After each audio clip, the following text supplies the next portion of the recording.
Hi everyone, this is Michael Hakkarainen at EdTech Hack, and I'd like to show you how to use Tweetdeck.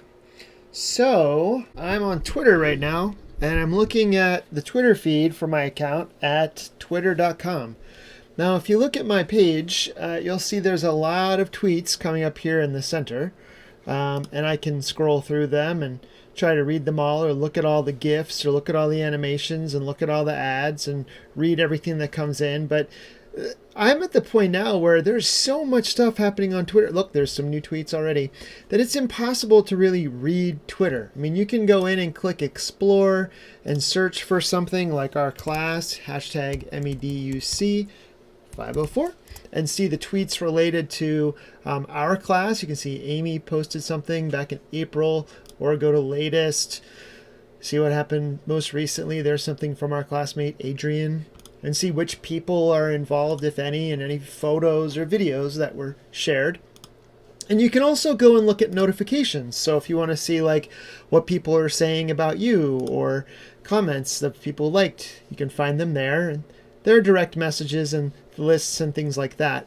But there's also all these trends that are suggested. Our senator here in Utah is making a lot of news today, and suggestions on what to follow. But I'll be honest, it's really hard to find what I want. Oh, look at that. Even more tweets now. Can't even keep up with them. It's hard to keep up, as I said. So I like to use a tool called Tweetdeck. So let me show you what that looks like. You go to tweetdeck.twitter.com. And when you get there, you click log on.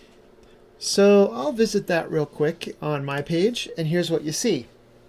Now at first it looks like more, but it's actually a little bit easier to follow because I'm using these columns over here. Now mine's already set up, and I've built a lot of columns. Over on the left you can see a place where I can make a tweet, and then this is my home, so anything new comes in right here. I also have my notifications in my second column, so if people ask me a question or start following me or something like that, I can go find it real quick.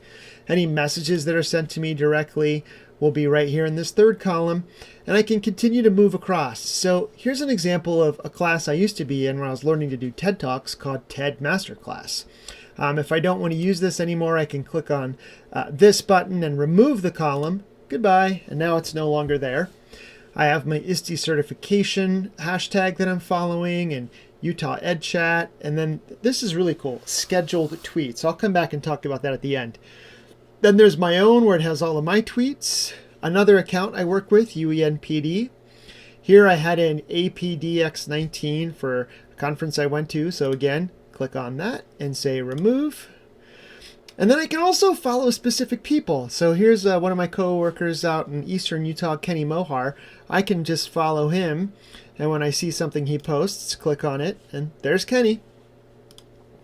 So that's a nice thing to set up. If you wanted to, like, let's say, create a column for our class, you would come over on the far left and say add column, and you could put in a home, a user, a notification, something like that, at mentions.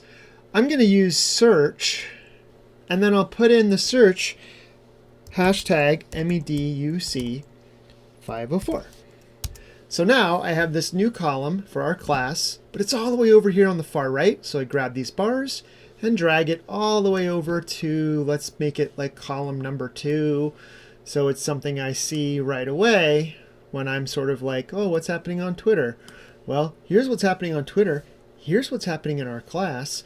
Here's what's happening with people mentioning me or something, and here are my messages. You get the idea? You can follow a person, a hashtag, or anything like that, a topic, a conference. Just make a column and search for things or set that up. Okay, so that's Tweetdeck. It might make it easier for you to manage what's happening on Twitter and be more specific about what you're looking for. Now, I promised I'd talk about scheduling. This is my favorite thing about Tweetdeck.